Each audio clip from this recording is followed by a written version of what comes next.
Nasaan ako? Buwan-buwan, naliwanag ng gabi.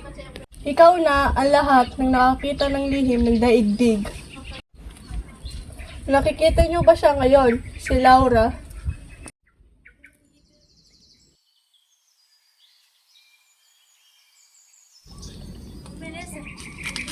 Hangin, ikaw na umiikot sa buong Albania. Nakadampi ka na ba sa kanyang mga pisngi? Sa kanyang mahabang buhok na kasing ganda ng ginto silag ng araw. Hindi dapat ako umiiyak. Ako ay isang mandirigma. Paano ko tigilan ang aking pusong nagdurusa? Ang alaala niya ay liwanag na lumiliwanag sa madilim na mundong ito.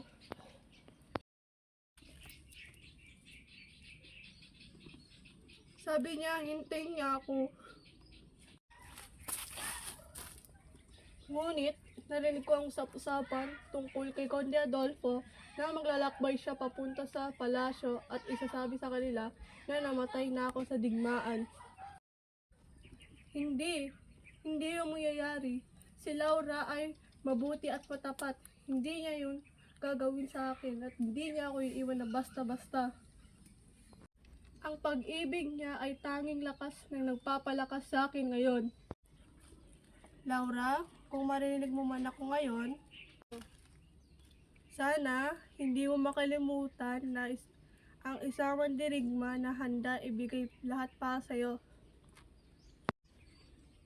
Kahit nandito ako nakagapos, kahit mamatay ako, nandito ka palagi sa puso ko.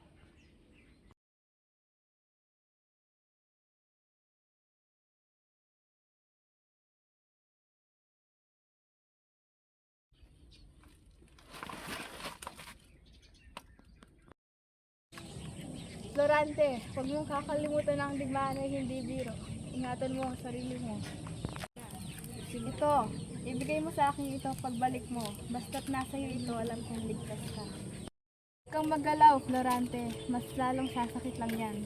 Bakit kailangan mo pang sumugod ng labis sa digmaan? Para protektahan ka at protektahan ang Albania.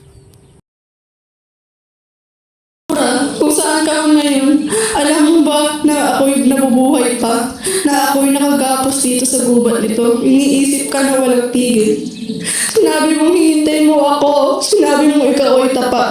Ngunit, bakit ko narinig na ikaw ay kakasal na kay Adolfo? Ang lalaki mo pang-api, ang lalaking gustong sirain ako. Hindi ko kaya tanggapin. Ikaw ang liwanag ng aking mundo, ang dahilan ng aking lakas bilang mandirigma. Kung mawawala ka sa akin, ano pang silbi ng buhay ko? Kahit na ganito ako, kahit namamatay pa ako sa pagkakagapos na ito, hindi ko kaya kalimutan ka, Laura. Ang aking puso ay patuloy na nagdadaing para sa iyo, hanggang sa huling hinihinga ko.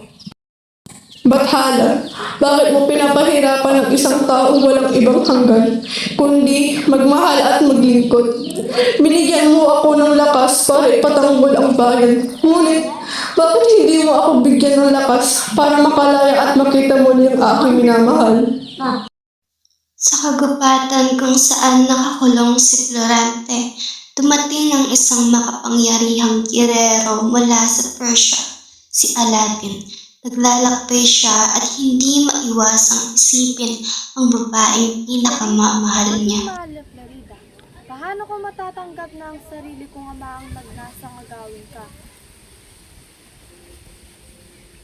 Kung iba man lang ang umagaw sa iyo, hindi ko mapagpapauli. Darating ako ng may lakas at maraas para ibalik ka sa akin.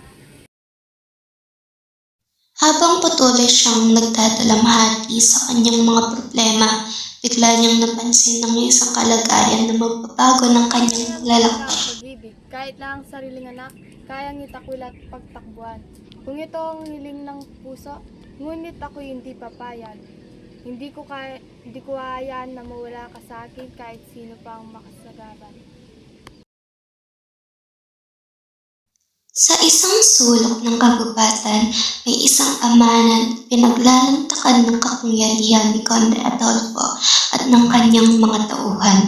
Matagal na niyang dinadanas ang pang-aapi at ngayon ay napuno na ang kanyang puso ng kalungkutan. Sana hindi mo maranasan ang hirap na dinadanas ko ngayon. Si Conde Adolfo ay walang awang pinagdarosahan ako, pinaglait at tinanggalan ng karapatan. Ngunit kahit ganoon kahirap ito, hindi ko kayang ipagpalit ka. Mula sa malayo pa ay narinig ko na ang iyong inay. Sanay ako sa ingay at digmaan at sigaw ng mga mandirigma. Ngunit ang kalungkutan mong ito ay kakaiba. Napakalakas na umaabot hanggang sa aking puso. Sino ka man, sabihin mo sa akin, sino ang nagdulot ng ganitong hirap sa iyo? Go. Ikaw ay isang gererong Moro. Hindi kita inaasang lalapitan ako. Ako ay isang inosenteng tao na hindi pinag-aapi ni Conde Adolfo. Wala akong magawang kasalanan, kundi mahalin ang aking anak at ipaglaban ng katarungan. Sa kabila ng lahat ng hirap na dinanas, buhos ng damdamin ang lumabas mula sa ama. Kung naririnig mo man ako ngayon, alam mong labis ang nag-aalala sa iyo. Pasasalamat ako sa Diyos na binigyan ka niya ng lakas at kagandahang loob. Hindi kita malimot at hanggang sa huling hininga ko, mamahalin kita ng labis. Napakasakit ng iyong kwento. Hindi ko matanggap na may ganitong pag-aapi sa mundo. Huwag kang matakot, gagabayan kita at sisikapin nating makamit ang katarungan na narapat sa iyo. Ang pagtatagpo nilang dalawa ay magsisimula ng isang bagong ugnayan, isang pagkakataon na magtulungan para labanan ang kasamaan at ipaglaban ang mga mahal sa buhay.